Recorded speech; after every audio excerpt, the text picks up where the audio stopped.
Buenos días para todos.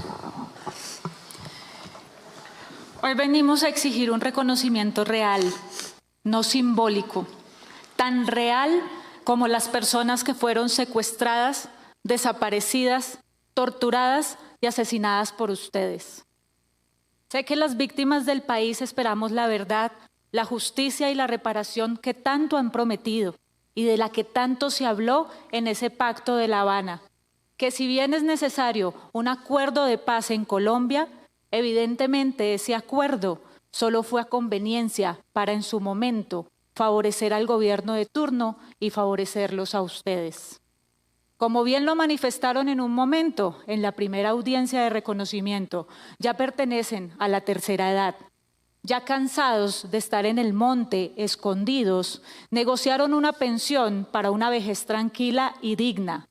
Vejez digna que no pudieron tener nuestros padres y que aún no tienen muchas de sus víctimas. Tenía hasta hace unos días un discurso diferente, pero al escucharlos y verlos en las audiencias anteriores, pude ver lo que decían sus rostros y sus voces. Y me gustaría estar equivocada, pero solo ustedes conocen su conciencia. En sus corazones y en sus mentes jamás ha estado la verdadera intención de reparar a las víctimas. Como lo mencionó Sigifredo López en su intervención, ustedes no pueden pasar de agache. Ustedes deben y tienen la obligación con el país y con el mundo entero de reparar a las víctimas, porque sus crímenes no son menores que los que sucedieron en el Holocausto nazi. Para muchas de las víctimas hoy, seguimos sufriendo por la muerte de nuestros seres queridos y además dejaron secuelas psicológicas y económicas demasiado grandes. No todas las víctimas corrieron con la misma suerte de algunas que pudimos seguir adelante a pesar del dolor y de la necesidad. Estas, por si no las han visto o no se han dado cuenta, aún duermen en los andenes de la JEP, víctimas campesinas desplazados que aún siguen siendo ignorados y siguen siendo revictimizados. Allí están. Nuestro caso particular habla de desaparición forzada colectiva de 5 personas, una de ellas en estado de embarazo en 6 meses de gestación. Este secuestro ocurrió el 5 de marzo del 2005 en el Meta, más exactamente en la Uribe, por el bloque oriental. La respuesta que recibimos de parte de ustedes son insuficientes, porque según el auto 027 del 2022, establece que el reconocimiento contenga dimensiones fácticas, jurídicas y restaurativas. La verdad debe ser clara, exhaustiva y detallada. De esta manera, exigimos integren a sus respuestas. Primero, la tortura psicológica y física a la que fueron sometidos nuestros familiares. Segundo, lesiones personales. Tercero, homicidio de 4 personas y una de ellas en estado de embarazo, la cual nunca nombran ni mencionan, dejando claro de esta manera la ausencia de las mujeres víctimas del conflicto, mujeres que fueron violadas, asesinadas y olvidadas en este proceso restaurativo.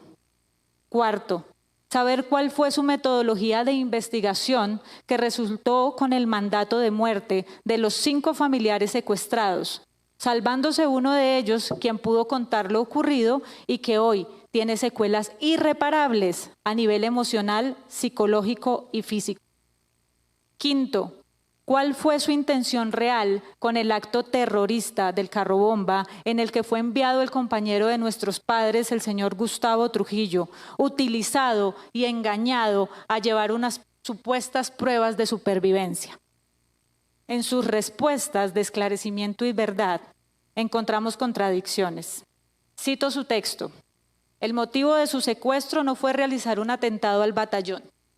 Más abajo dice, de acuerdo con la decisión tomada, enviar al señor Gustavo Trujillo al batallón en un carro minado. Sexto, cuando asesinaron a los que ustedes llamaban enemigos, ¿qué hacían con los cuerpos? Porque hoy no sabemos dónde están. Y exigimos el compromiso de ustedes para encontrar los cuerpos de nuestros familiares y de las demás víctimas. Hoy sobre ustedes recae la culpa y la responsabilidad, no solamente de los asesinatos directos, sino también de las madres, padres, esposas, hijos, hijas que murieron por causa de los secuestros que ustedes realizaron. En mi caso, la muerte de mi madre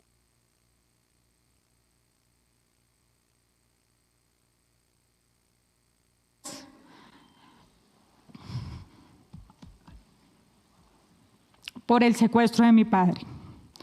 A ustedes y al país, hoy les están hablando 5 familias que representan a millones de víctimas, víctimas suyas y que aún esperan verdad, justicia y reparación.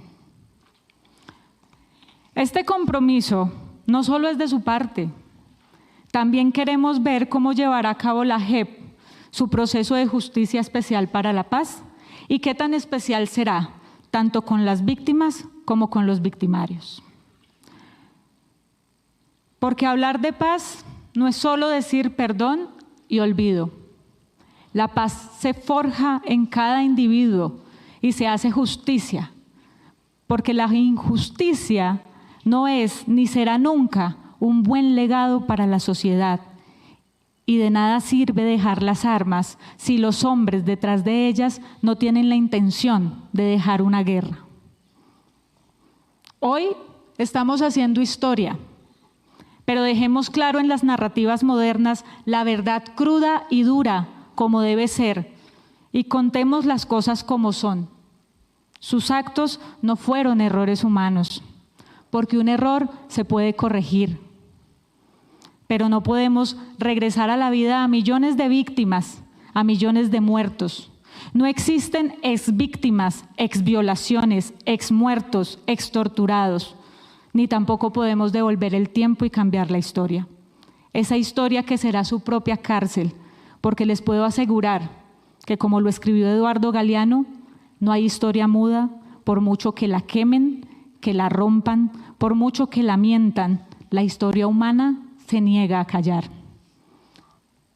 Lo único que nos fortalece es saber que sobre cada uno de ustedes, miembros del secretariado de las FARC-EP, magistrados, jueces de la JEP y sobre cada uno de los que nos encontramos hoy aquí y los que nos ven, recaerá algún día la justicia que nunca falla, la justicia divina.